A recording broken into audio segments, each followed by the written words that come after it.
Rianne the man, are you ready? Then let's do this.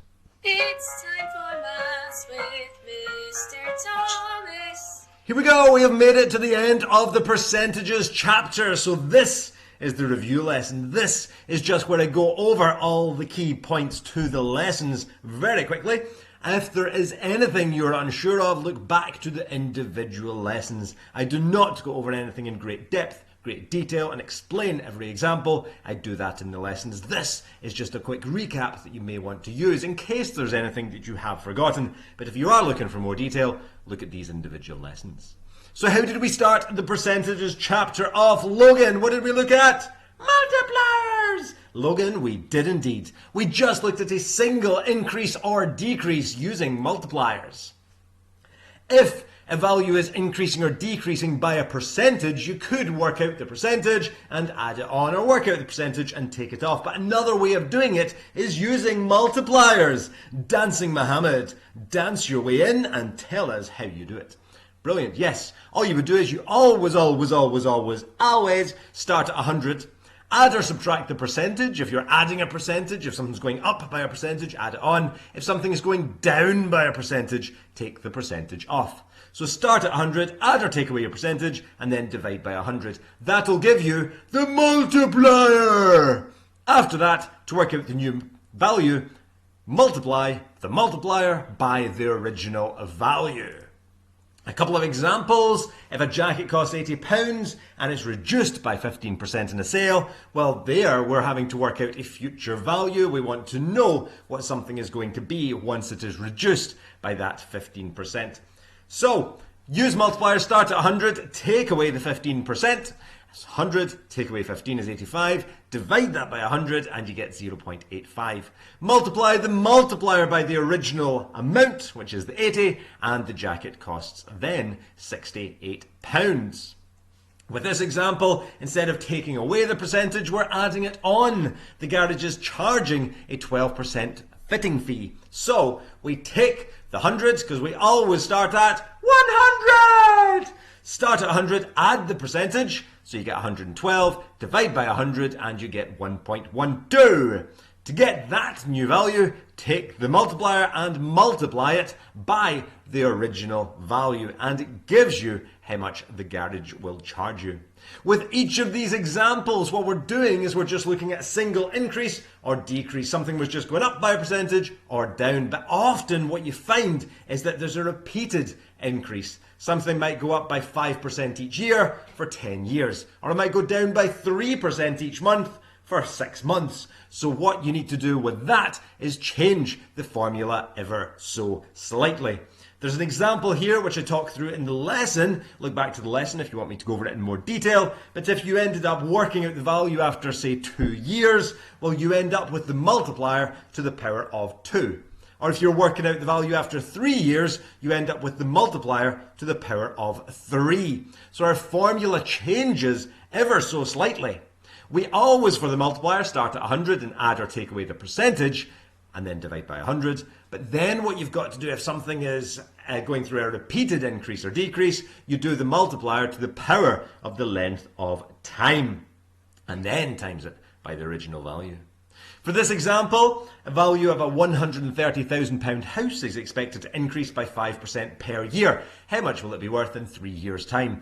You always start the same way.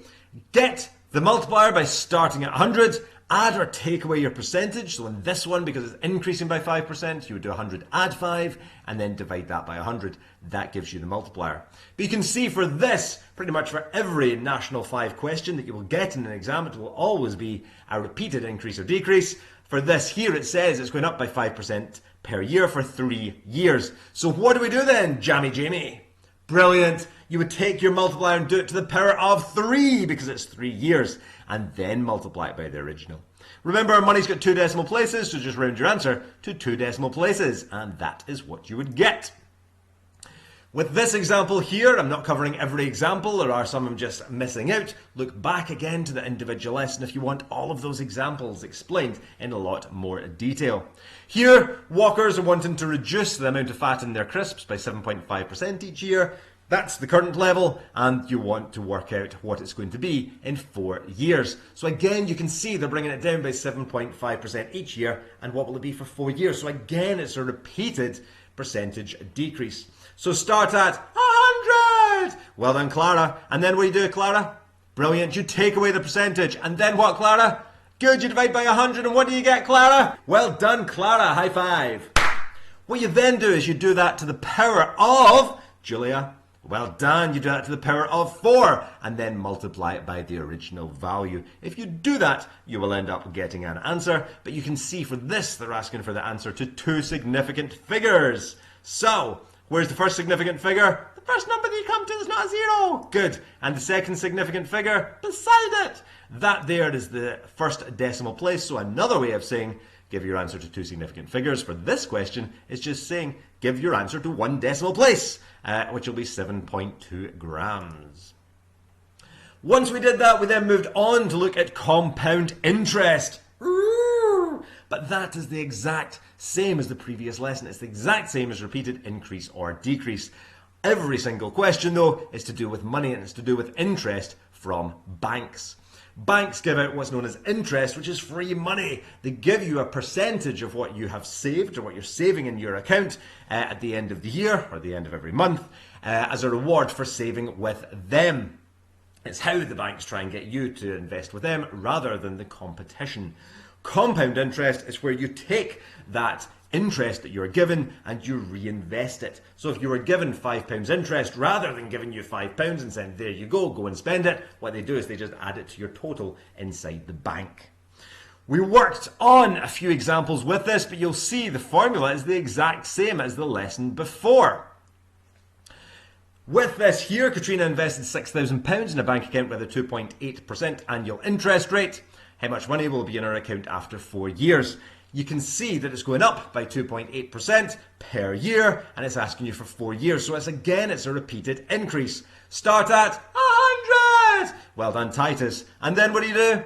Brilliant. You add the percentage because it's going up by the 2.8. They're giving you money, so you're going to have more, so you're adding it on. So you get 100 and 2.8. Divide by 100, 1.028. After that, take your multiplier and do it to the power of the number of years. It is an annual interest rate, so it means it's going up by 2.8% per year. So after 4 years, do that to the power of 4. And then multiply it by the original value, and that will be how much money is in Katrina's account. What's that? What are you saying, Cameron? Yes, you're perfectly right. In order to work out just the compound interest, means how much free money then did Katrina receive? Well, to do that, that is what will be in her account after 4 years. Take away the initial amount that she put in herself, and it means she has been given that £700 and 75 pence in interest. Woo! Once we finished with multipliers, we then went to look at reverse percentages. Yeah! What's meant by reverse percentages? Well, that is when you're undoing a percentage increase or decrease. What lots of people tend to do with this, it's a common mistake in the exam. An example being this one with the glass toaster. In a 10% off sale, a glass toaster costs £54. How much did it cost before the sale started? In other words, you had the price of the toaster, then the shop took off 10%, and it's now at 54. And they're saying, what was the price before the sale? What lots of people do is they work out the 10% of the £54 and add it back on. That is wrong. This is the wrong answer! It is not what you do, because what the shop did is they worked out 10% of the original price and took that off. 10% of the £54 is different. It's going to be a different amount, so you cannot just work out 10% and add it on or take it away. It doesn't work, but there is a way to do it. What you do is you think about what percentage you're at just now. So in your head, you always start at 100%. So start at 100% and then add or take away the percentage change. So if it's a 10% off sale, well, you're taking away 10%. So start at 100, take away the 10 will give you 90%. So you can say then that 90% of the original value is that £54. In order to get back to the 100%, which would be the starting value, the original value, well, you go via a different percentage, often that 1%. So to go from 90 down to 1, what is it you do?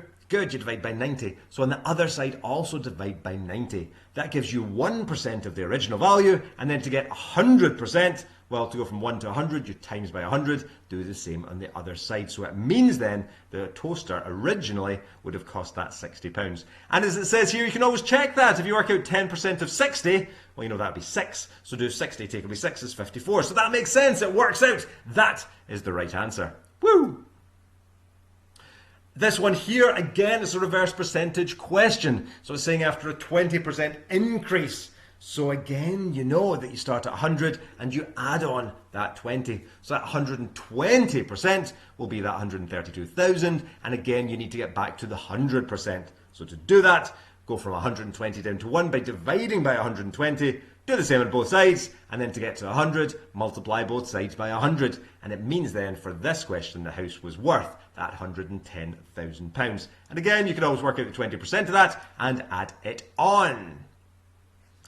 There are a lot more examples with the reverse percentages and multipliers, but that's just a quick recap, just so you can go, oh yes, I remember that, I remember that, I remember that, oh, I forgot that. If you did forget that, then look back to the individual lessons. After I covered both multipliers and reverse percentages, I went over just a load of past paper exam questions. Maybe worth looking at some of them, it's just past papers that have come up, and me going over them, talking you through how they are done, and this is the review lesson. If you are happy with that, brilliant! You've understood percentages, you should be absolutely fine. Best of luck for the exam. If there's anything you're unsure of though, as I said, look back to the individual lessons, or what you may wish to do is to practice just some exam style questions, either from past papers or from possibly the TJ book or any other book you like. Best of luck for the exam. I'm sure you'll do brilliantly. Go on, Rayanne. Wish them all luck. Good luck. Thank you.